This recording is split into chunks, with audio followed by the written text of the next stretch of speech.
Hello दोस्तों, welcome to zero I S में आपका स्वागत है। दोस्तों, हम लोग इकोनॉमी का जो है पार्ट 4 तक कर चुके हैं। 65 क्वेश्चन तक हम लोग 5 MCQ का टारगेट रखे हैं।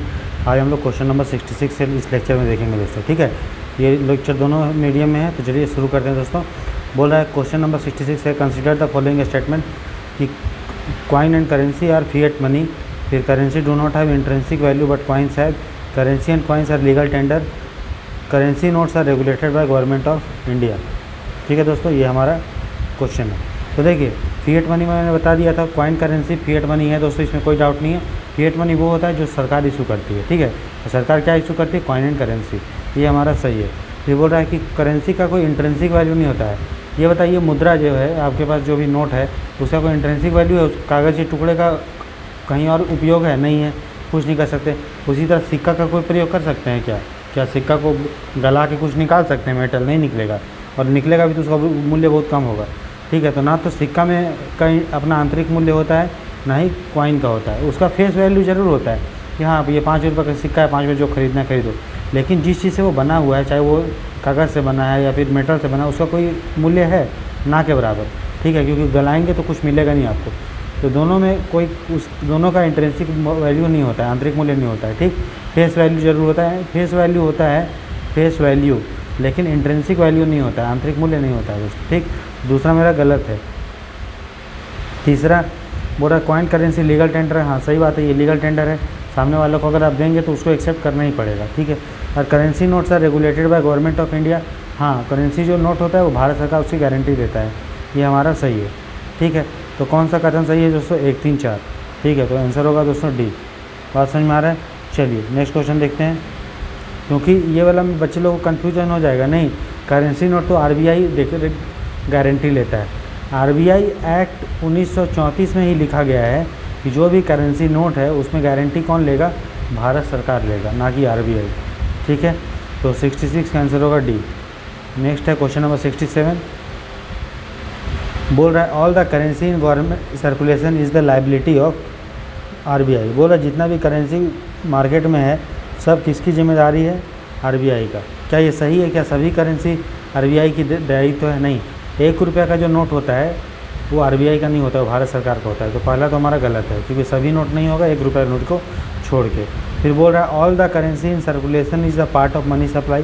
बोल रहा जितना भी करेंसी सर्कुलेशन में है, प्रचलन में है, परिसंचरण में, क्या सभी मनी सप्लाई का पार्ट है? नहीं दोस्तों, जो पैसा पब्लिक के पास है, ठीक है, वही मनी सप्लाई का पार्ट है। ठीक है, पब्लिक अगर पैसा पब्लिक के हाथ में है, मतलब अगर लोगों का पैसा बैंक में है तो वो मनी सप्लाई का पार्ट नहीं है। बात समझ में आया? जो भी पैसा अभी आपके हाथों में है वही पैसा मनी सप्लाई का पार्ट है। ठीक है, मुद्रापूर्ति का हिस्सा है। और जो पैसा पब्लिक का बैंक में है या बैंक का पैसा बैंक में है तो वो वाला नहीं होगा। ठीक है, मनी सप्लाई का पार्ट। ठीक, तो हमारा ये भी गलत। फिर बोला note and coins are circulated in economy only through RBI. और आरबीआई के द्वारा ही नोट्स और कॉइन्स इकोनॉमी में सर्कुलेट होता है दोस्तों। तो ये हमारा सही दोस्तों, जो भी सिक्का है, नोट है, वो आरबीआई के द्वारा ही सर्कुलेट होता है इकोनॉमी में। ठीक है, तो तीसरा हमारा सही है। तो मेरा कौन सा ऑप्शन होगा सही? वो होगा मेरा केवल 3, है ना, ये होगा 3 ओनली। ठीक है, मात्र 3 ही सही है। और समझ में आ रहा है? केवल 3। क्वेश्चन नंबर 68 देखते हैं दोस्तों। बोल रहा है who has the authority to issue currency notes in India. Bharat में जो करेंसी नोट है उसको इशू करने का अधिकार किसका होता है दोस्तों? तो आरबीआई एक्ट 1934 में लिखा गया है कि जो भी करेंसी नोट्स है उसको इशू करने का जो अधिकार है वो किसके पास है? आरबीआई के पास। ठीक है, चलिए अगला देखते हैं क्वेश्चन नंबर 69। हो रहा consider the following statement regarding currency circulation in India. Bharat में जो करेंसी सर्कुलेशन है, मुद्रा परिसंचरण है, उसके बारे में हमारा कथन है। हो रहा government of India has the sole right to mint coin. सही बात है। कॉइनेज एक्ट 1906 कॉइनेज एक्ट 1906 में लिखा है कि भारत सरकार को पूर्ण अधिकार है, एकमात्र अधिकार है टकसाल पर, सिक्का का टकसाल पर। ठीक है, तो पहला सही। दूसरा है the coins are issued for circulation only through RBI in terms of RBI. तो बोल रहा है इस सिक्का छापने का अधिकार भारत सरकार का है, लेकिन सिक्का को जारी करने का अधिकार किसको है दोस्तों, वो है आरबीआई को, आरबीआई एक्ट में लिखा गया है। तो हमारा दूसरा भी सही है। तीसरा देखते हैं, बोल रहा है सिक्के जारी किए जा सकते हैं। बोल रहा सिक्का अधिनियम 1906 के अनुसार 1000 रुपये के मूल्य वर्ग तक सिक्का जारी किया जा सकता है। तो सही बात है, आप 1000 तक का सिक्का जो है भारत सरकार जो है छाप सकता है और उसको आरबीआई जारी कर सकती है। ठीक, ये भी हमारा सही है। तो कौन सा सही है, तो सभी सही है। ठीक है दोस्तों, देखिए हिंदी का ना थोड़ा थोड़ा इधर उधर हो गया, लेकिन अगर आप एक लाइन को पूरा अगर पढ़ेंगे तो आपको मिल जाएगा कि सिक्के जारी किए जा सकते हैं रुपये के मूल्य वर्ग तक सिक्का अधिनियम के अनुसार। तो थोड़ा इधर उधर हुआ है, लेकिन आप पढ़ोगे तो समझ में आ जाएगा। और आपको एक बार तो क्वेश्चन सॉल्व करना है, फिर तो आपको उसको याद ही कर लेना है ना। क्वेश्चन नंबर 70 है दोस्तों, बोला if new currency is being issued, अगर नया मुद्रा अगर जारी किया जाता है तो किसको अथॉरिटी है उसको डिनोमिनेशन करने का। मतलब नोटबंदी हम लोग देखे थे, तो नोटबंदी करने का अधिकार किसके पास है दोस्तों, ये बताइए। नोटबंदी कौन किया था, मोदी किया था कि आरबीआई गवर्नर किया था? मोदी अनाउंस किया था कि 500 1000 के नोट बंद हो जाएंगे, है ना। तो भारत सरकार के पास पावर है, और ये लिखा कहाँ गया है, आरबीआई एक्ट में। आरबीआई एक्ट 1934 का सेक्शन 24 है दोस्तों, धारा 24, जिसमें लिखा है कि भारत सरकार चाहेगा तो कोई भी सिक्का को या कोई भी मुद्रा को डिनोमिनेट मतलब उसको निरस्त कर सकता है। ठीक है, चलिए तो आंसर मेरा होगा वो केंद्र सरकार, सी। ठीक है, आगे देखते हैं दोस्तों। लेकिन उसमें लिखा गया है कि भारत सरकार करेगा, लेकिन आरबीआई के सलाह पे, आरबीआई के सलाह पे करेगा, अपने मन से नहीं करेगा, ये आपको ध्यान देना है। ठीक है, चलिए क्वेश्चन नंबर 71 देखते हैं। बोला who is the final authority in approving the design form and material of A bank note.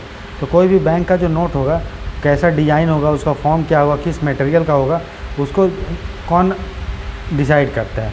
ठीक है, तो कौन डिसाइड करेगा दोस्तों, ये सब ये करता है भारत सरकार।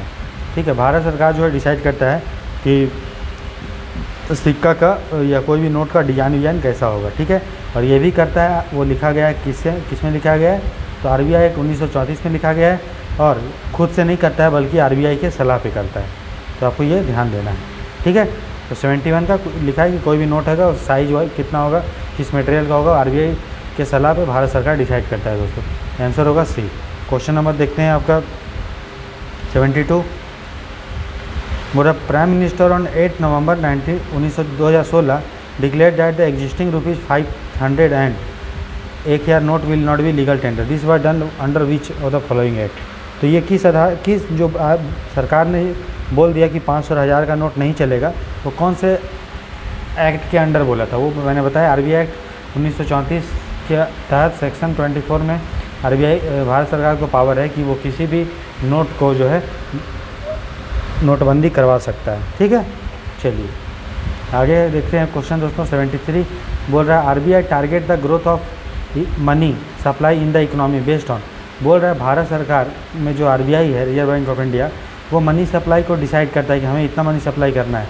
किसके आधार पे करता है, एक्सपेक्टेड रियल जीडीपी ग्रोथ, हाँ रियल जीडीपी जो वास्तविक जीडीपी ग्रोथ है वो उसके आधार पे, और इन्फ्लेशन के आधार पे, मतलब दोनों के आधार पे कि हमारा रियल जीडीपी वास्तविक क्या हो सकता है और इन्फ्लेशन क्या है, दोनों के आधार पे भारत सरकार के अंदर जो आरबीआई आता है दोस्तों, वो डिसाइड करता है कि अनुमानित वास्तविक जीडीपी वृद्धि क्या है और मुद्रास्फीति का सामान्य स्तर क्या है।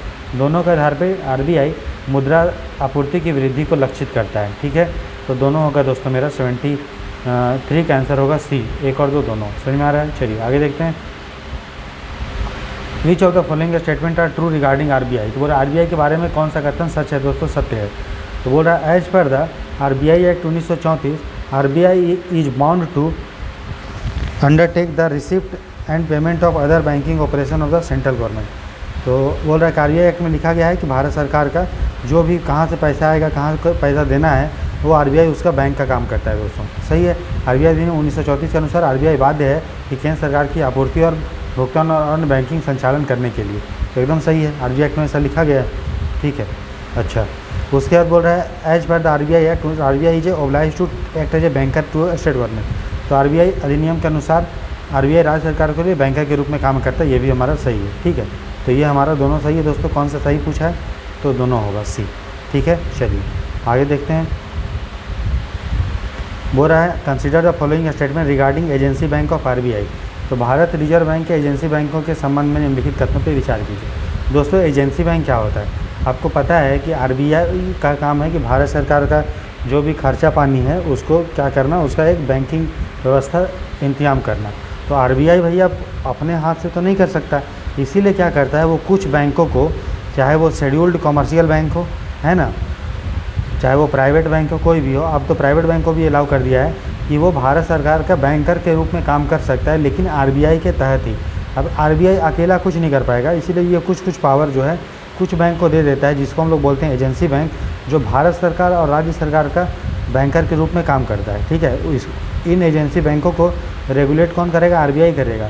तो अगर देखेंगे तो आरबीआई अपने से ही कर रहा है, लेकिन वो पावर जो है इनको दे दिया है कुछ। ठीक है, तो उसी को हम लोग बोलते हैं एजेंसी बैंक। ठीक है, तो आरबीआई एक्ट में ही लिखा गया है कि आरबीआई को पावर है एजेंसी बैंक को अपॉइंट करने का, तो मतलब पहला सही है। दूसरा, scheduled commercial bank and small finance bank can act agency bank. बोला एजेंसी बैंक कौन बन सकता है? तो शेड्यूल्ड कॉमर्शियल बैंक बन सकता है, प्राइवेट बैंक को भी अब अलाउ कर दिया गया है, लघु वित्तीय बैंक वो भी बन सकते हैं, तो ये हमारा दूसरा सही है।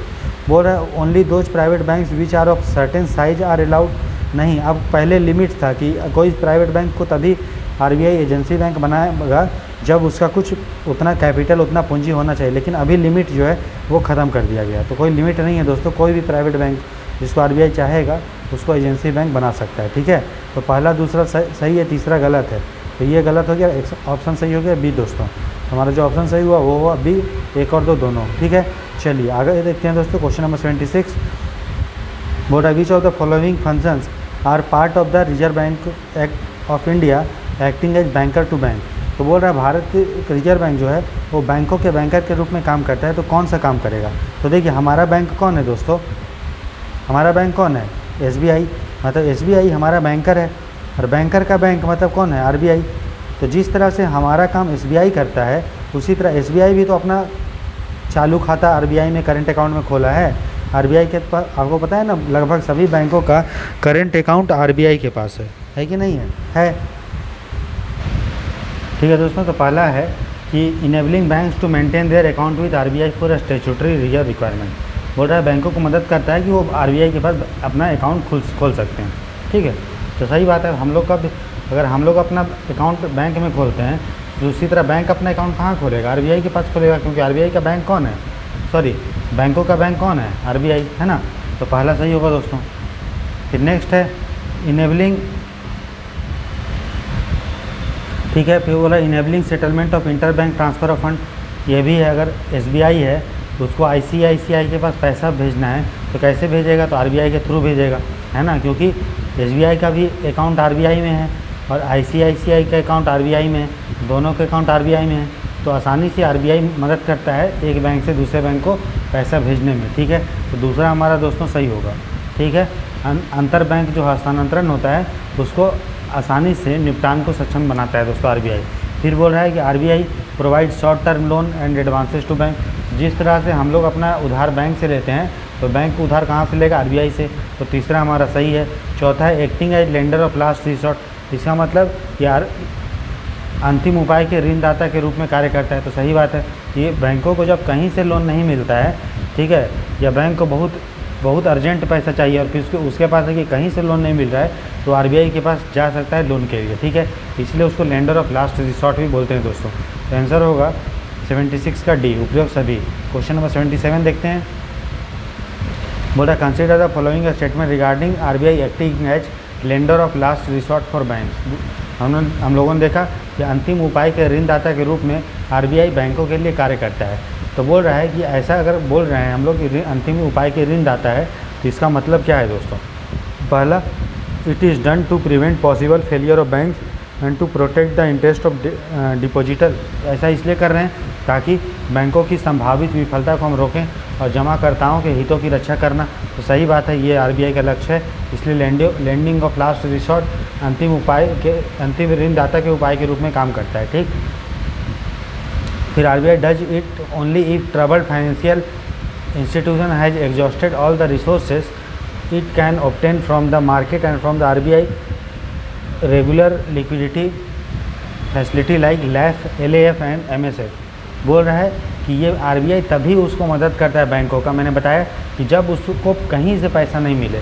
मतलब अगर आरबीआई को सभी संसाधन जिससे वह प्राप्त कर सकता है, अगर वही सारे संसाधन समाप्त हो गए, ठीक है, तभी। और जो भी फैसिलिटी आरबीआई के पास, बैंकों के पास है कि वो एलएएफ मतलब रेपो रेट के तहत पैसा ले सकता है, एमएसएफ अगर उसके तहत भी नहीं ले सकता है तब जाके आरबीआई मदद करता है। ठीक है, तो ये हमारा एकदम सही है। फिर बोल रहा है to ensure financial stability in the economy, अर्थव्यवस्था में वित्तीय स्थिरता सुनिश्चित करने के लिए भी आरबीआई को लेंडर ऑफ लास्ट रिसोर्ट बोलते हैं, ये भी सही है। ठीक है, तो तीनों मेरा सही है। ऑप्शन होगा दोस्तों डी, उपयुक्त सभी। ठीक है, चलिए क्वेश्चन नंबर 78 देखते हैं।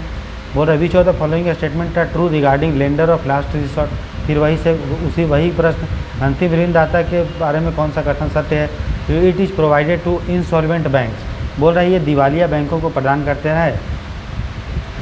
ठीक है, तो दिवालिया बैंक को दिवालिया बैंक भैया बैंक दिवालिया होने से पहले अगर बहुत वो स्ट्रेस्ड है, बहुत उसको टेंशन है कि पैसा कहाँ से देंगे पब्लिक को, ये वो, तब जाकर मदद करता है। तो इंसॉल्वेंट दिवालिया हुए वाले बैंक को नहीं है। हाँ, बैंक पूरा वित्तीय रूप से संकट में होना चाहिए। ठीक है, दिवालिया हो गया तब तो कोई मतलब ही नहीं, तब तो बैंक बंद करो और भागो यहाँ से। ठीक है, तो इसके लिए नहीं है ये। ठीक है, चलिए, तो पहला मेरा गलत है। उसके बाद बोल रहा है RBI provide fund for long period. Long period के लिए RBI lending of last resort में फंड नहीं देता है।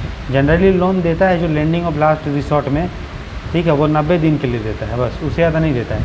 और किस रेट पे देता है, तो वो देता है आपका रेपो रेट से ऊँचे दाम में, ताकि बैंक जो है अपना फाइनेंशियल का अच्छा वित्तीय व्यवस्था अच्छे से निपटाए। ये नहीं कि बारे में बोले अरे बाद में पैसा तो हम मांग ही लेते हैं आरबीआई से। इसलिए रेपो रेट से ज़्यादा होता है जिस रेट पे लास्ट रिसोर्ट के तहत पैसा दिया जाता है। ठीक है, और लॉन्ग पीरियड के लिए नहीं दिया जाता है, 90 दिन के लिए दिया जाता है। लॉन्ग पीरियड का मतलब होता है 1 साल से ऊपर है, तो 1 साल से ऊपर नहीं है, 90 दिन है। तो दूसरा हमारा गलत है।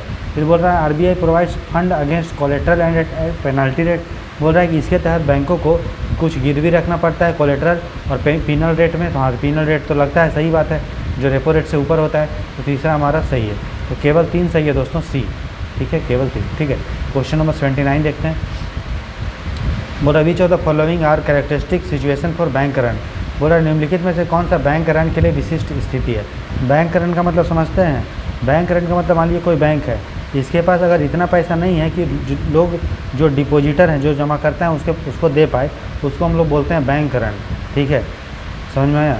तो इस बैंक रन में क्या होता है, पब्लिक को टेंशन में आ जाता है, बोलते पब्लिक डरता है यार बैंक के पास पैसा ही नहीं बचा है, चलो अपना पैसा निकालो नहीं तो बैंक डूब जाएगा। ठीक है, इसमें क्या होता है, कस्टमर जो होता है विड्रॉ करता है अपना डिपॉजिट, फियरिंग मतलब डर के कि बैंक जो है ख़त्म हो जाएगा उसके पास पैसा। तो ग्राहक की तरफ से अपनी जमा राशि निकालते हैं कि बैंक का भंडार जो है समाप्त हो जाएगा। सही बात है। Bank are in risk of default. हाँ, बैंक को खतरा होता है कि वो डिफ़ॉल्ट हो जाएगा फ्यूचर में, वो पैसा नहीं दे पाएगा, ये भी सही है।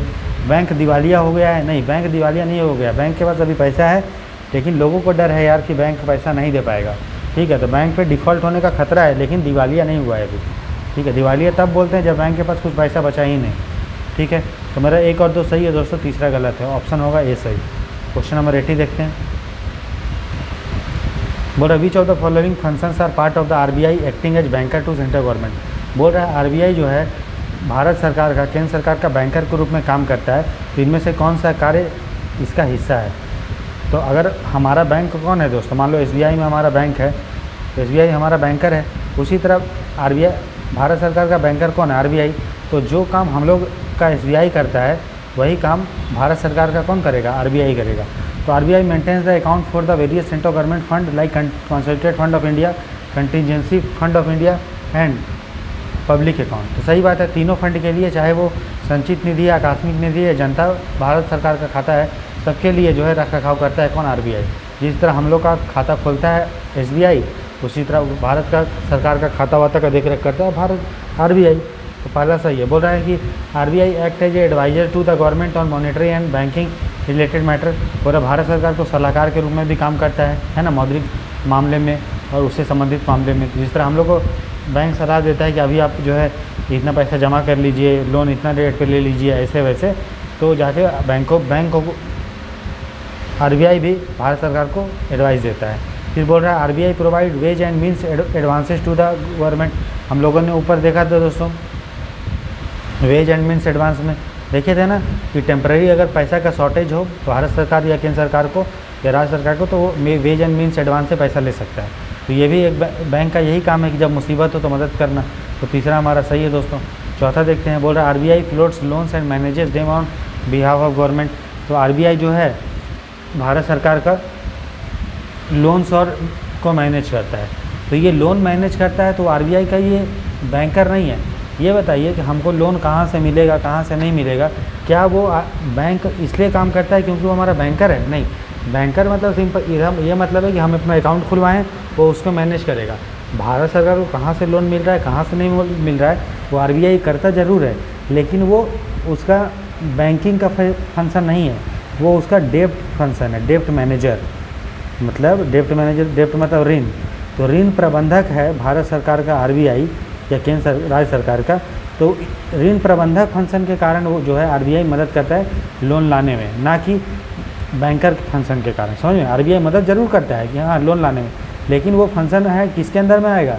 डेप्ट मैनेजर, ऋण प्रबंधक के में, ना कि बैंकर में। ठीक है, तो ये कथन वैसे है सही, लेकिन क्वेश्चन के अनुसार वो है गलत। ठीक है, तो हमारा चौथा गलत है, तो आंसर होगा 1 2 3। फोर्थ गलत है, 1 2 3 सी जाएगा। ठीक है ऑप्शन। चलिए क्वेश्चन नंबर 81 देखते हैं दोस्तों। बोला consider the following statement regarding notice money. Notice money के बारे में हमारा कथन है। तो मैंने बताया था, देखिए जो मनी मार्केट होता है दोस्तों, जिसमें 1 साल से कम तक के लिए मैच्योरिटी होता है, उसमें बहुत सारा उपकरण यूज किया जाता है। एक होता है कॉल मनी और एक होता है नोटिस मनी। तो कॉल मनी का मतलब अगर आपको पैसा 1 दिन तक चाहिए, ठीक है, 24 घंटा के लिए आपको पैसा चाहिए, तो जो चीज़ आप यूज करेंगे उसको बोलेंगे कॉल मनी। ठीक है, और अगर आपको पैसा 2 से 14 दिन तक के लिए चाहिए, तो जो आप उपकरण यूज करेंगे उसको बोलते हैं नोटिस मनी। बात समझ में आया? चलिए आप देखिए, समझ में आएगा आपको। तो कॉल मनी क्या हुआ? 1 रात के लिए, और नोटिस मनी क्या हुआ आपका? 2 से 14 दिन के लिए, और दोनों मनी मार्केट का पार्ट है। तो नोटिस मनी बोल रहा है it is a money market instrument for overnight lending. बोल रहा है ओवरनाइट मतलब रात भर के लिए, मतलब 24 घंटा के लिए उधार देने का एक मुद्रा बाजार का साधन है। गलत बात है, दोनों मुद्रा बाजार का साधन जरूर है, लेकिन ये बोला जा रहा है कॉल मनी के बारे में, जो 1 रात का होता है, 24 घंटे का होता है। उसके बाद होगा तो फिर वो होगा नोटिस मनी बोलते हैं। तो पहला गलत है ये, और ये चला गया, और दोनों में 2 है, मतलब दूसरा मेरा सही है। क्या बोल रहा है कि नोटिस मनी जो है कॉमर्शियल बैंक इशू करता है, तो सही बात है। और कोई भी अगर बैंकों को या अन्य वित्तीय संस्थाओं को अगर 1 दिन के लिए लोन चाहिए या कुछ चाहिए, तो नोटिस कॉल मनी का प्रयोग कर सकता है। ठीक है, 1 दिन के लिए चाहिए तो, और अगर 14 दिन के लिए चाहिए तो नोटिस मनी का प्रयोग कर सकता है। ठीक है, दोनों क्या है? मनी मार्केट है, 1 साल से कम के लिए है। ठीक, बोल रहा है it is generally A secured instrument. बोल रहा है ये सिक्योर्ड इंस्ट्रूमेंट होता है। सिक्योर्ड इंस्ट्रूमेंट का मतलब इसमें क्या होता है? सिक्योर्ड मनी का मतलब अगर लोन चाहिए तो सामने गिरवी रखना पड़ेगा। नहीं दोस्तों, जब कॉल मनी हो या नोटिस मनी हो, ये सिक्योर्ड नहीं होता, ये अनसिक्योर्ड होता है, सुरक्षित नहीं होता है। क्योंकि सामने वाला आपसे पैसा लेता है, बस प्रॉमिस देता है कि हम आपको 1 दिन में या 14 दिन के बाद दे देंगे, बदले में कुछ गिरवी नहीं रखता है, इसीलिए ये सुरक्षित साधन नहीं है दोस्तों। ठीक है, तो सिर्फ मेरा सही है दूसरा ही, तो केवल 2 होगा। ठीक है, चलिए आगे देखते हैं दोस्तों क्वेश्चन। तो केवल 2 होगा। अब 82 देखते हैं। ठीक है, बोल रहा consider the following statement about commercial paper. तो कॉमर्शियल पेपर भी है दोस्तों, ये भी आपका मनी मार्केट का पार्ट है, जो 1 साल के अंदर में आपको पैसा उसमें देना होता है। कॉमर्शियल पेपर को जारी करता है कौन? जारी करता है तो इसको जारी करता है दोस्तों कोऑपरेटिव सोसाइटी, इसको जारी करता है NBFC, non banking financial companies, इसको ऑल इंडिया फाइनेंशियल इंस्टीट्यूशंस, जिसको हम लोग बोलते हैं नाबार्ड, एक्जिम, है ना। ऑल इंडिया फाइनेंशियल इंस्टीट्यूशन क्या है? नाबार्ड है। नाबार्ड पढ़ें आप, एक्जिम है, मैंने सब मुरनाल सर की इकोनॉमी में पढ़ाया, पढ़िए उसको अच्छे से। नाबार्ड है, एक्जिम है, सिडबी है, और नेशनल हाउसिंग बैंक है। ये सारे चीज़ हैं ऑल इंडिया फाइनेंशियल इंस्टीट्यूशंस। फिर कोऑपरेटिव सोसाइटी, ये सभी चीज़ कॉमर्शियल पेपर को जारी करता है, जिसमें आपको 1 साल तक जो है, आपको अगर उधार लेना है तो आपको मिल पाएगा। तो इसका समय होता है 7 दिन से लेके 1 साल तक। अगर आपको पैसा चाहिए तो आप कॉमर्शियल पेपर का प्रयोग आप जो है NBFC, I5 ये सब कर सकता है दोस्तों। समझ में आ रहा है? चलिए, और ये क्या होता है? ये भी क्या होता है दोस्तों? ये भी अनसिक्योर्ड होता है, मतलब खाली प्रॉमिस दिया जाता है कि हम आपको देंगे पैसा, बदले में कुछ गिरवी नहीं रखा जाएगा। 82 का ये सही होगा, क्योंकि ये जो है असुरक्षित है। दूसरा अल्पकाल के लिए, क्योंकि एक साल के अंदर है, तो अल्पकाल के लिए जो है मनी मार्केट का पार्ट है, मुद्रा बाजार का, तो ये भी सही है। और NBFC जारी कर सकता है, मैंने बता दिया जारी कर सकता है, तो ये भी सही है। तो कौन सा करेक्ट है? तो तीनों सही है दोस्तों, डी होगा, 82 का होगा डी। ठीक है, समझ में आया? चलिए क्वेश्चन नंबर 83 देखते हैं दोस्तों।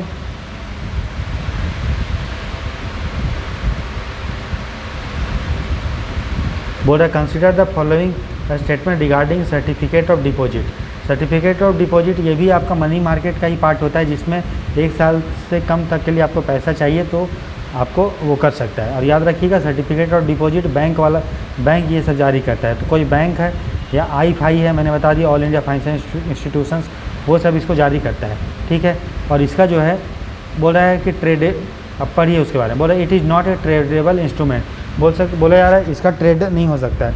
ट्रेड मतलब आप इसको लेके दूसरे को बेच नहीं सकते हो, तो ये गलत बात है। सर्टिफिकेट ऑफ डिपॉजिट अगर आपने लिया है तो आप उसको बेच भी सकते हो, ठीक है, दूसरे को।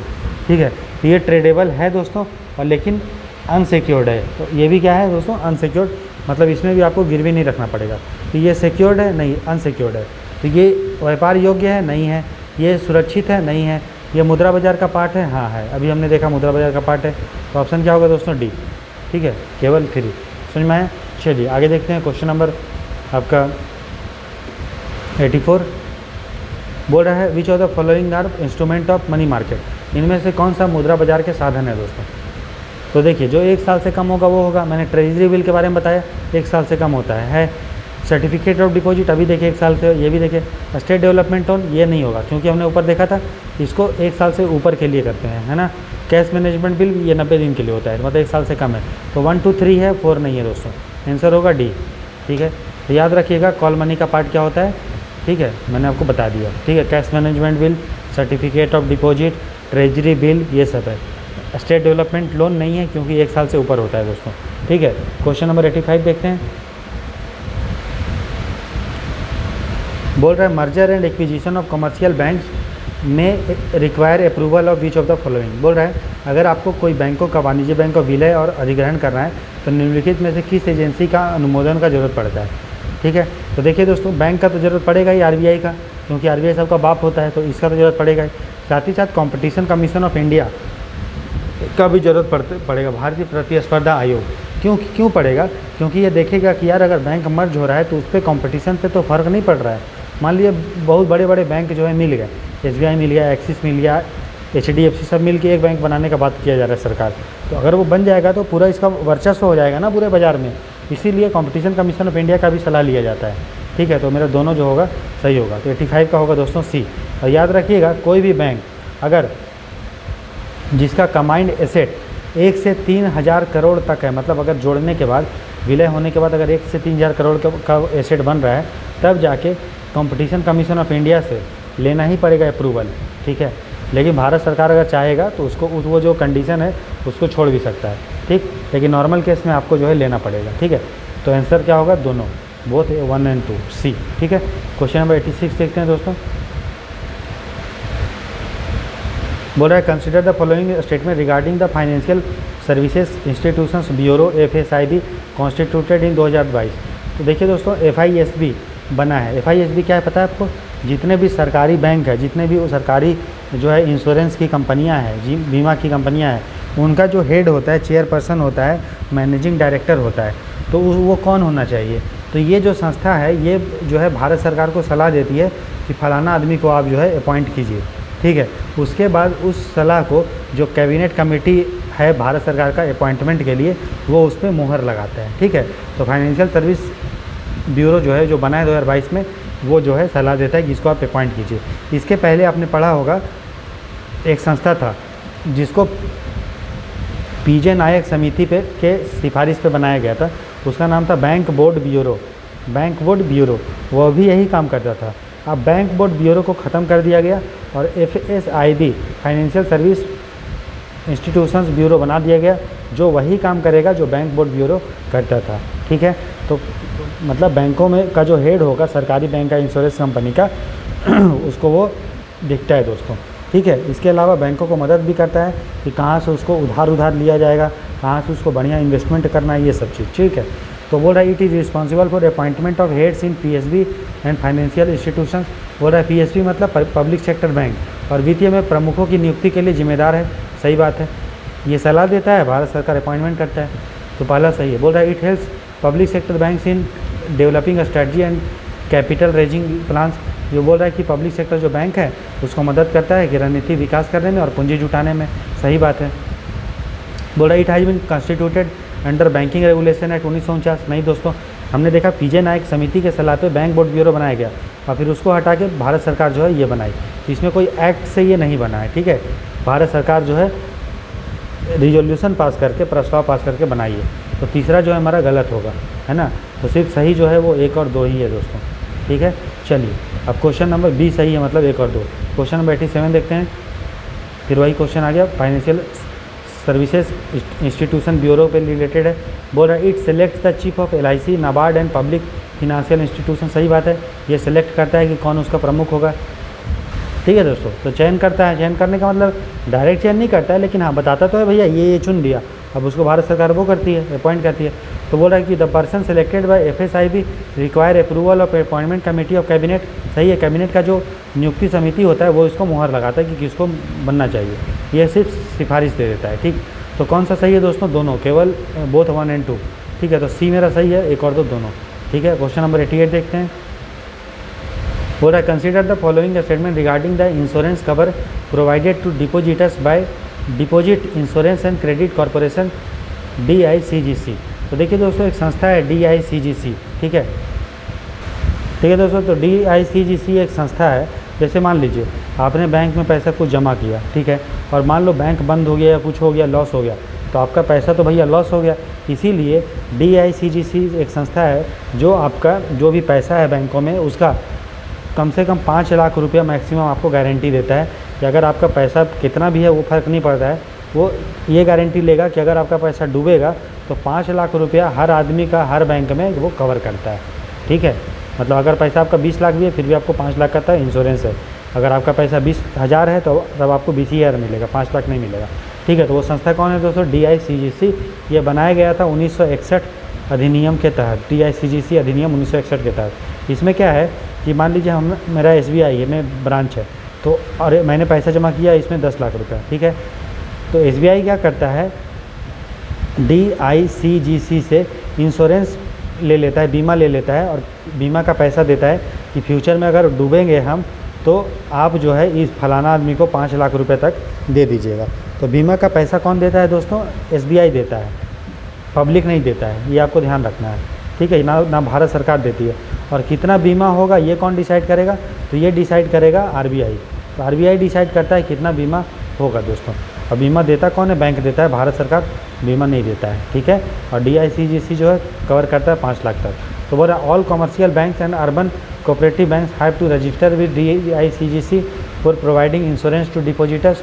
बोल रहा है जो भी कमर्शियल बैंक है, वाणिज्यिक बैंक है, और जो भी शहरी कोऑपरेटिव बैंक है उसको DICGC से रजिस्टर करके इंश्योरेंस लेना पड़ेगा, ठीक है। तो ये हमारा एकदम सही है, ठीक है, ये आपको ध्यान देना है।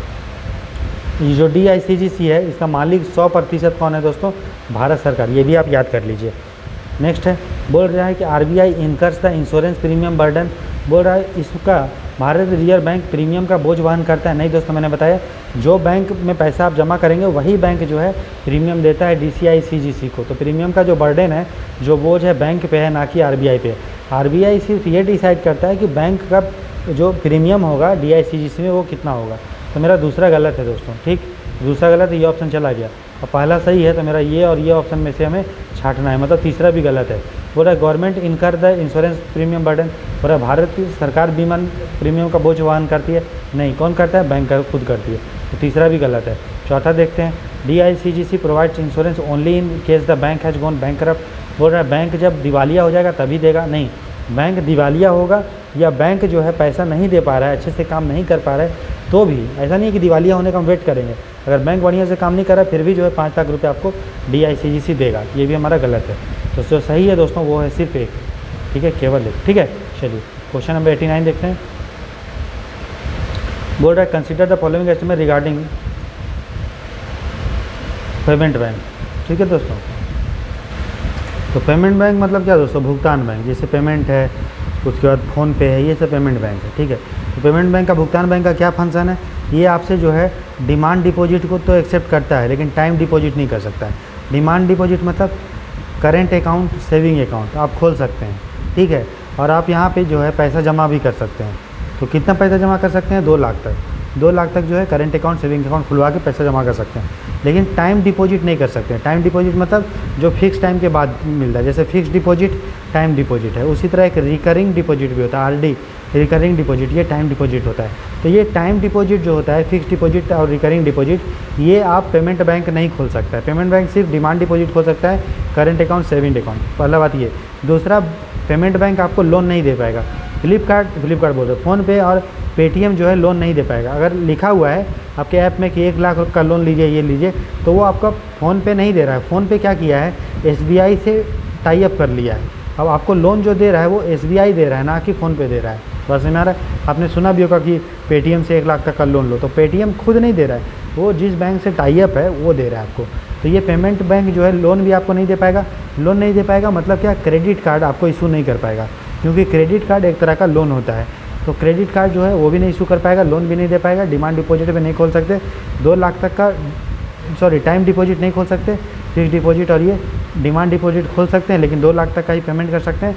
ये आपको एटीएम दे सकता है, एटीएम दे सकता है, लेकिन क्रेडिट कार्ड नहीं देगा, ठीक है। बोल रहा है कि open demand and time deposit नहीं कर सकते, डिमांड तो कर ही नहीं सकते, पहला गलत। बोल रहा है they are set up a differentiated bank, ये एक विभेदित बैंक के रूप में काम करता है। सही बात है, ये बैंक तो जैसा तो काम कर रहा है, लेकिन क्या बैंक का सभी फंक्शन कर रहा है? नहीं। आप इसमें डिमांड डिपॉजिट नहीं कर सकते, लोन आपको नहीं दे सकता, इसीलिए ये एक डिफ्रेंशिएटेड बैंक है, यूनिवर्सल बैंक नहीं है, सार्वभौमिक बैंक नहीं है कि सब चीज़ काम करेगा।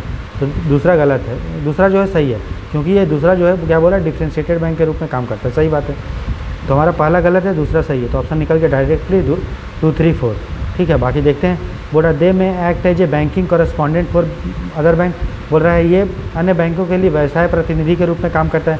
सही बात है, ये आपको म्यूचुअल फंड बेचता है ना, उसके बाद आपको इंश्योरेंस पेपर बेचता है। तो एसबीआई का जिस बैंक के साथ टाई अप है उसका ये बैंकिंग कॉरेस्पॉन्डेंस के रूप में काम करता है, और उन बैंकों का जो है बिकवाता है, ठीक है, अपने थ्रू, ठीक है। तो तीसरा मेरा सही है। उसका चौथा देखते हैं।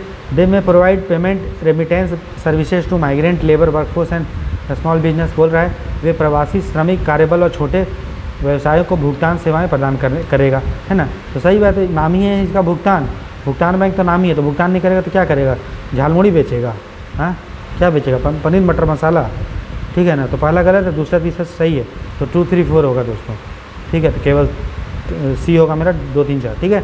चलिए उसका देखते हैं क्वेश्चन दोस्तों 90। बोल रहा है India post payment consider the following statement regarding Indian post payment bank.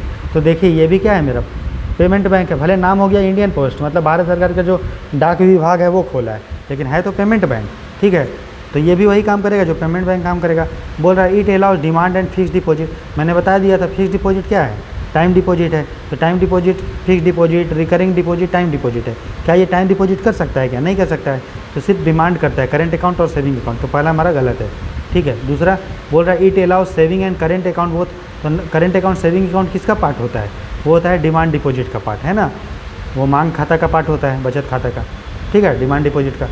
तो ये भी कर सकता है, करेंट अकाउंट सेविंग अकाउंट भी खोल सकते हैं। पब्लिक सेक्टर कंपनी, हाँ भारत सरकार इसका 100% मालिक है, ये भारत सरकार का अंदर में आता है, ठीक है उसको, ठीक है। तो 90 का आंसर होगा दोस्तों। पहला गलत है क्योंकि टाइम डिपॉजिट नहीं कर पाएगा, दूसरा सही इसलिए है क्योंकि करेंट अकाउंट सेविंग अकाउंट जो तरह आपका डिमांड डिपॉजिट का पार्ट होता है वो आप खोल सकते हैं, भारत सरकार मालिक है। तो दूसरा तीसरा सही है, ऑप्शन होगा दोस्तों 90 का सी, 2 और 3। नेक्स्ट देखते हैं, what is the purpose of setting up of small finance bank in India.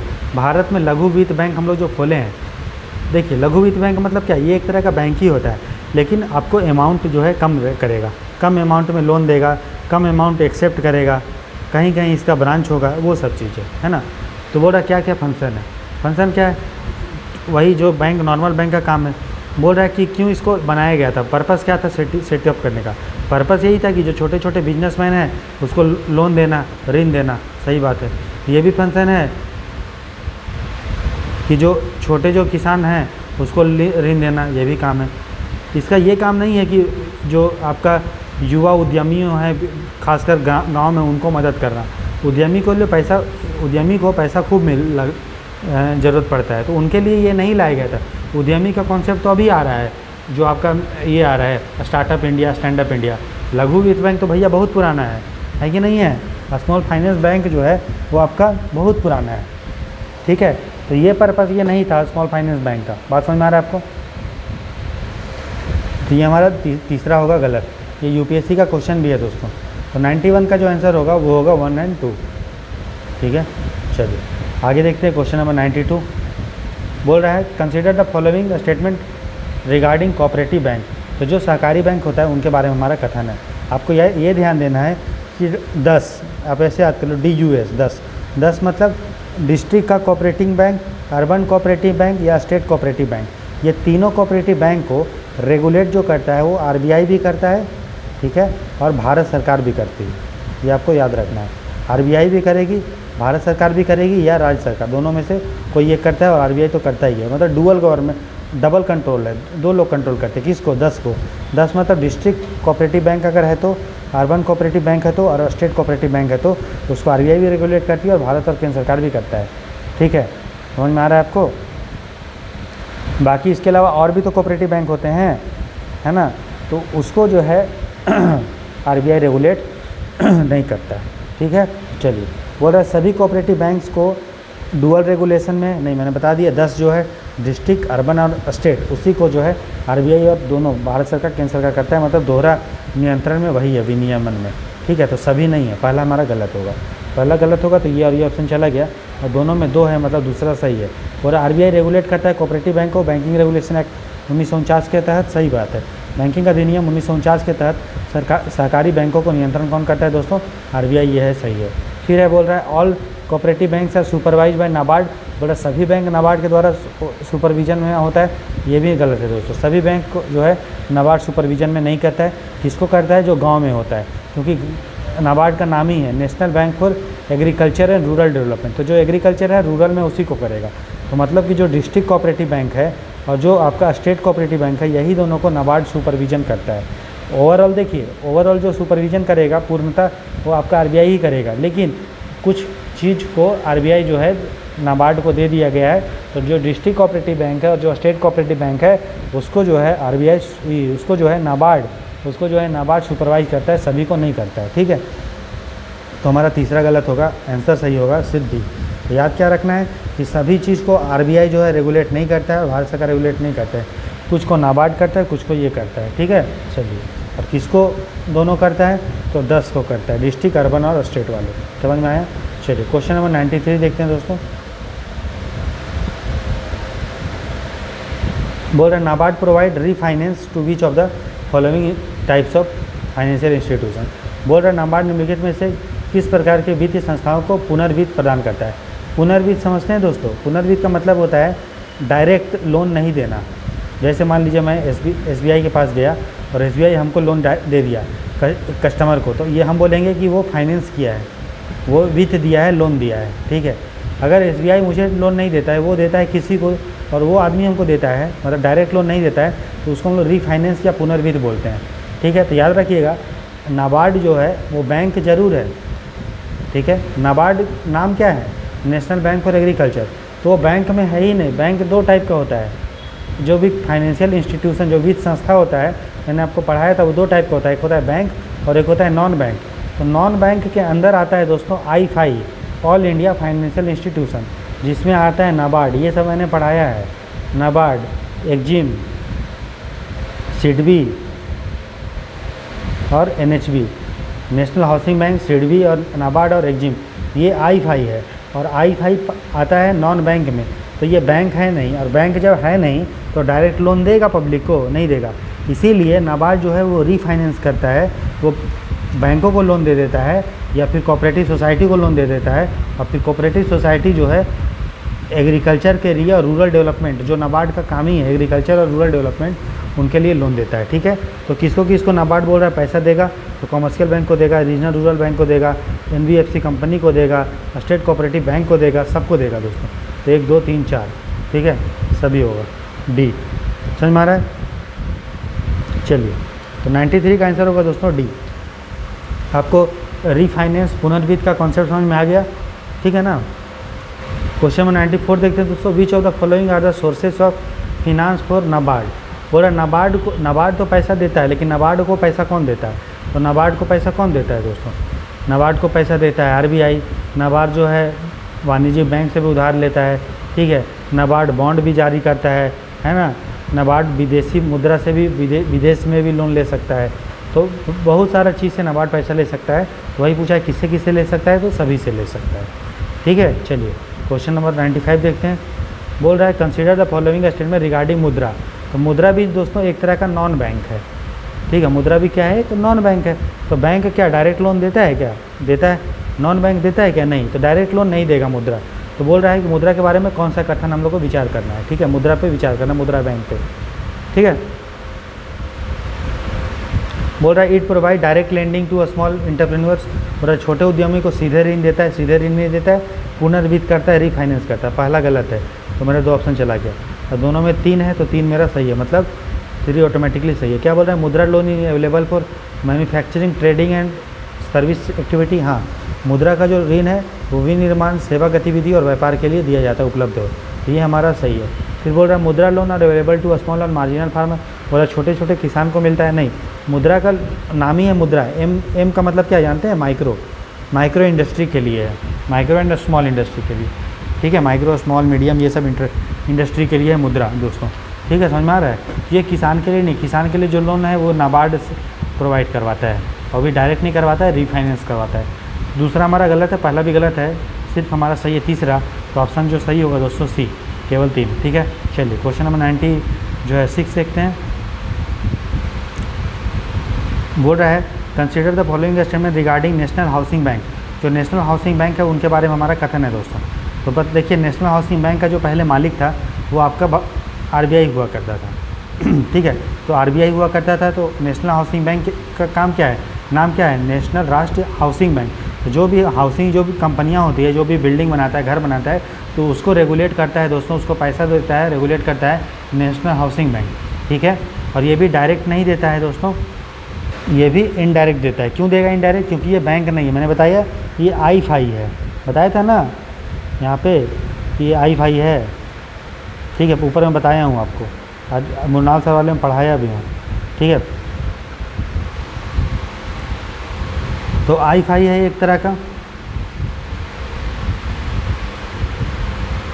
ठीक है। आई-फाई है, तो ये डायरेक्ट लोन नहीं देता है। इसका काम है क्या? कि हाउसिंग फाइनेंस कंपनी को रेगुलेट करता था। कब करता था? जब इसका आरबीआई जो है मालिक था तब। लेकिन अब जो है नेशनल हाउसिंग बैंक का पूरा जो है मालिक है वो भारत सरकार है। अब चूँकि देखिए भारत सरकार बहुत सारा घर वर बनाता है, तो आरबीआई ये बोला है कि भैया घर भी बनाओगे तुम और रेगुलेट भी करोगे तुम ही। क्योंकि अगर नेशनल हाउसिंग बैंक रेगुलेट कर रहा है, नियंत्रण कर रहा है, इसका मतलब कौन कर रहा है? इसका मालिक कौन है? भारत सरकार।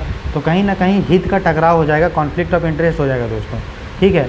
इसीलिए पहले हाउसिंग फाइनेंस कंपनीज था, उसको रेगुलेट करता था नेशनल हाउसिंग बैंक। लेकिन जब से इसका मालिक भारत सरकार हुआ है, तब से नेशनल हाउसिंग बैंक जो है रेगुलेट नहीं करता है, आरबीआई करता है, ठीक है। हाउसिंग फाइनेंस कंपनी को रेगुलेट, ठीक है।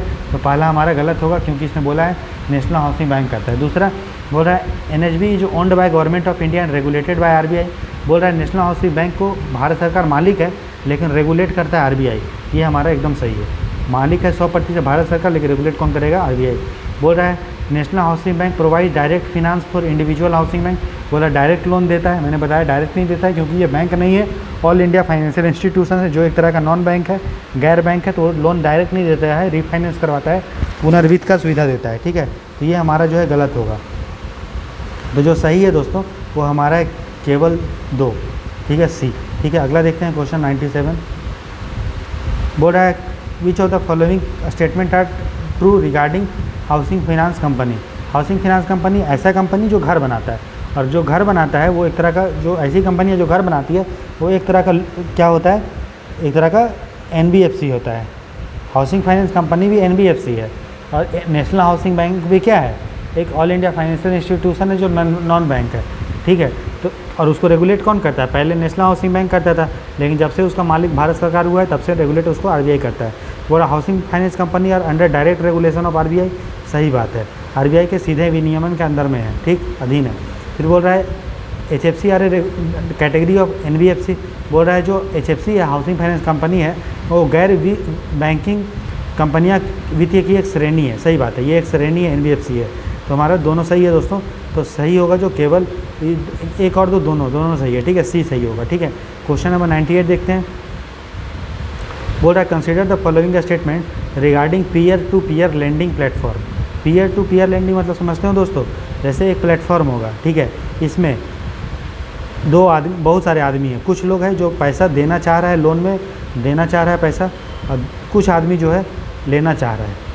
तो ये लोग देना चाह रहे हैं पैसा और ये लेना चाह रहा है। तो peer to peer lending platform एक प्लेटफॉर्म दे देता है कि जिसको पैसा देना है और जिसको पैसा लेना है वो आसानी से जुड़ पाएँ और बिचौलिया कोई होगा नहीं, आसानी से पैसा जो है ले पाएंगे। अभी क्या होता है, अगर कोई आदमी है उसको पैसा लेना है तो वो डायरेक्ट, अगर मैं हूँ, अगर मेरे को पैसा लेना है किसी से, तो अगर किससे पैसा ले पाऊँगा, दोस्त वो से ले पाऊँगा क्या? बैंक डायरेक्ट किसी को कॉल कर सकते हैं, राम मुझे पैसा दो, जबकि जानते हो उसको नहीं है। इसमें क्या होता है, हम लोग को पैसा अगर लेना है या तो बैंक से लेंगे या दोस्त से लेंगे। तो बैंक से लेंगे तो बैंक चार्ज करेगा इंटरेस्ट रेट, ठीक है। तो पीयर टू पीयर लेंडिंग में क्या होता है, एक प्लेटफॉर्म होता है, एक मंच होता है जहाँ पे दोनों लोग जुड़ जाते हैं, जिसको पैसा देना है और जिसको पैसा लेना है वो आसानी से अपना बातचीत कर सकता है कि इतना ब्याज दर पे हम देंगे और इतना, ठीक है, हम लेंगे इतना, इतना क्या होगा कैसा, ठीक है। बस ये प्लेटफॉर्म का काम करता है, ये गारंटी नहीं लेता है कि लोन, अगर तुम ये मान लो लोन दिया इसको और ये प्लेटफॉर्म तो प्रोवाइड कर दिया कि हाँ किस तरह से अरेंजमेंट होना है, लेकिन लोन अगर नहीं, मान लो ये आदमी फ्यूचर में लोन अगर नहीं दे रहा है तो इस पर कोई जिम्मेदारी नहीं है, ये गारंटी नहीं लेता, बस एक मंच प्रोवाइड कर देता है, एक फैसिलिटी प्रोवाइड कर देता है। बात समझ में आया? कोई गारंटी नहीं लेगा, कोई लॉस होगा तो नहीं लेगा, ये खुद पैसा नहीं देता है बल्कि दो लोगों को जोड़ देता है, दो या दो से अधिक लोगों को, ठीक है। तो ये चीज़ है। हाँ, लोन देने में सुविधा प्रदान करता है, कागज़ वागज़ का जो भी मैटर है, कागज़ पत्री वो सब देखेगा ये, ठीक है। तो पीयर टू पीयर लेंडिंग, जो भी लेंड कर रहा है मतलब आरबीआई उसको रेगुलेट कर देगा। तो बोल रहा है they are regulated by RBI, सही बात है, क्योंकि अगर जहाँ भी उधार से मैटर आया आरबीआई तुरंत बोलेगा बेटा हम आ रहे हैं भैया, है ना, तो आरबीआई उसको रेगुलेट करेगा, ठीक है। तो पीयर टू पीयर लेंडिंग को भी आरबीआई रेगुलेट करता है, ठीक। बोल रहा है they can lend on their own, बोल रहा है वो स्वयं उधार दे सकते हैं, स्वयं उधार नहीं दे सकता, ये जोड़ता है लोगों को, ठीक है। जिस तरह फ्लिपकार्ट खुद सामान नहीं बेचता है, वो क्या करता है, दो लोगों को जोड़ देता है, एक है मालिक खरीदने वाला, एक है बेचने वाला, ठीक है। तो ये हमारा दूसरा गलत है। दे बोल रहा है दे प्रोवाइड क्रेडिट गारंटी, क्या क्रेडिट का ऋण का गारंटी लेता है? नहीं लेता है। अगर ये वाला आदमी इसको नहीं देगा, वापस पैसा करेगा तो अपना समझे, ठीक है, ये गारंटी भी नहीं लेता है। तो तीसरा गलत है, पहला सही है, तो हो जाएगा केवल एक, ठीक है दोस्तों। तो 98 का होगा एक। अगला देखते हैं, बोल रहे NBFC raise their resources from which of the following. बोल रहे NBFC जो है उसको पैसा कहाँ से आता है दोस्तों, कहाँ से NBFC अपना संसाधन जुटाता है, ठीक है। तो 98 का क्या है, क्वेश्चन क्या है बोलते दोस्तों कि NBFC कहाँ से पैसा जुटा सकता है, 99 है ना। तो वो बैंकों से लोन ले सकता है, ठीक है। अगर कोई बैंक है, SBI है मान लो, उसे लोन भी ले सकता है। वो अपना बॉन्ड भी इशू कर सकता है, बॉन्ड मतलब कागज़ का टुकड़ा, ये बोलेगा कि अभी हमको पैसा दे दो, हम फ्यूचर में दे देंगे, वो बॉन्ड बोलते हैं उसको, तो ये भी कर सकता है। मनी मार्केट मैंने बता दिया आपको, देखे भी NBFC जारी करता है, कॉमर्शियल पेपर करता है ना, उसके बाद जो है सर्टिफिकेट और डिपॉजिट करता है, और ये विदेशों से भी लोन ले सकता है, जिसको हम लोग एक्सटर्नल कॉमर्शियल बोरोइंग बोलते हैं। तो सभी होगा जिससे NBFC पैसा ले सकता है, ठीक है दोस्तों। इसका आज हम लोग 100 क्वेश्चन तक पहुंच चुके हैं, है ना। तो आज का नहीं, इस लेक्चर का लास्ट क्वेश्चन है दोस्तों, अभी और भी लेक्चर आएंगे, कल तक आपको कंप्लीट कर दिया जाएगा, ठीक है। कोशिश करेंगे 500 क्वेश्चन कंप्लीट करने का, 100 तो हो चुका है, 400 और बाकी है ना, ठीक है। बोल रहा है which of the following are risk factor for NBFC in their lending process. बोल रहा है NBFC, देखिए NBFC क्या करता है, NBFC लोन देता है लंबे समय के लिए। जैसे आपने सुना होगा IL&FS क्राइसिस, तो IL&FS क्या था, एक तरह का NBFC था। तो NBFC जब लोन देता है तो उसमें कुछ रिस्क है, तो रिस्क क्या है, तो रिस्क जो है ये है कि वो लोन देता है तो लंबे समय के लिए लोन देता है, ठीक है। और चूँकि वो पब्लिक से डायरेक्ट पैसा नहीं ले पाएगा, पैसा वो किससे लेता है, बैंक से लेता है। तो अब पब्लिक से नहीं ले पाता है तो ये बैंक से लेता है, तो बैंक उसको ज़्यादा ब्याज दर चार्ज करता है, ये इसका रिस्क है दोस्तों। प्लस उसका क्या है कि बैंक जो है उसको लंबे समय के लिए लोन नहीं देता है, शॉर्ट टर्म के लिए लोन देता है। जबकि IL देखिए एक NBFC है, ठीक है, ये पब्लिक से लोन नहीं ले पा रहा है, किससे लोन ले पाएगा, बैंकों से लेगा, बाहर से विदेश से लेगा, और लोन लेता है ये 5 साल के लिए, लेकिन देना पड़ेगा इसको 10 साल के लिए। तो ये तो भैया तुरंत पैसा मांगने आ जाएगा 5 साल के बाद कि हमको दो पैसा NBFC, तो लेकिन ये बोलेगा भैया हम कहाँ से पैसा देंगे, हम तो पैसा इसको 10 साल के लिए दिए हैं, तो वहाँ से आएगा तब ना। तो रिस्क यही है कि ये जो है शॉर्ट टर्म पैसा पे डिपेंड होता है, ठीक है। शॉर्ट टर्म में पैसा लेता है लेकिन लॉन्ग टर्म के लिए, लंबे समय के लिए देता है, तो ये इसका रिस्क है पहला जो मैंने आपको बता दिया। इसके कारण इसका एसेट लायबिलिटी परिसंपत्ति और देयता का मेल हो जाता है। इसको पैसा तो भैया तुरंत ही देना है 5 साल के अंदर, लेकिन पैसा आएगा लेट से, ये भी है। उसके बाद roll over risk of commercial paper. Roll over risk of commercial paper का मतलब है कि उसने दोस्तों जो भी कमर्शियल पेपर जारी करता है NBFC, तो उसमें क्या होता है कि उसको पता है कि यार हमको पैसा कहीं से मिलने वाला नहीं है, तो उस पर इंटरेस्ट रेट को वो रिवाइज करते रहता है। बोलता है कि अरे यार कहीं से पैसा मिल नहीं रहा है, तो चलो 2% पे पहले देते थे, अब 5% पे देंगे, फिर नहीं मिलेगा तो 7% पे देंगे। तो क्या कर रहा है, अपने ही जाल में फंसते जा रहा है। उसी को रोल ओवर रिस्क बोलते हैं कमर्शियल पेपर का, ठीक है। तो ये भी हमारा होगा दोस्तों। तो यही रिस्क है कि वो शॉर्ट टर्म में लेता है, कम समय के लिए लेगा लेकिन ज़्यादा समय के लिए देगा। उसके बाद एसेट लायबिलिटी का मिसमैच हो जाता है और कमर्शियल पेपर का रोल ओवर रिस्क होते रहता है दोस्तों, ठीक है। तो इसका आंसर होगा डी दोस्तों। तो इस तरह से इस लेक्चर तक हम लोग जो है 100 क्वेश्चन कर चुके हैं। अब हम लोग नेक्स्ट क्वेश्चन को 101 में से लेके कुछ क्वेश्चन को नेक्स्ट लेक्चर में देखेंगे दोस्तों। चैनल पे नए हैं तो लाइक शेयर सब्सक्राइब कीजिए, पसंद आ रहा है तो उसको लाइक कीजिएगा, ठीक है। और नोटिफिकेशन ऑन कर दीजिए, तभी आपको नोटिफिकेशन आएगा, ठीक है। अभी हमारा प्रीलिम्स का एग्जाम है दोस्तों, है ना, 28 मई को, तो उसमें हम लोग को पूरा अच्छे से तैयारी करना है। और EPFO के लिए भी इकोनॉमी आएगा, इतना डिटेल में तो नहीं आता है, लेकिन हाँ जो भी कॉन्सेप्ट है उसको एक बार अच्छे से समझ लेंगे, सुन लेंगे, तो आपको जो है ध्यान रहेगा और आप क्वेश्चन को सही कर पाएंगे दोस्तों, ठीक है। तो आप देख रहे थे जीरो IAS का चैनल विद राहुल बर्नवाल। मिलते हैं दोस्तों नेक्स्ट लेक्चर में। अपना ख्याल रहिए, अपने से प्यार कीजिए, सुरक्षित रहें। और सुरक्षित मतलब क्या रहें, मतलब अच्छे से रहें, है ना, और अपना जो है केयर कीजिए, ठीक है। God bless you. मिलते हैं नेक्स्ट लेक्चर में, बाय।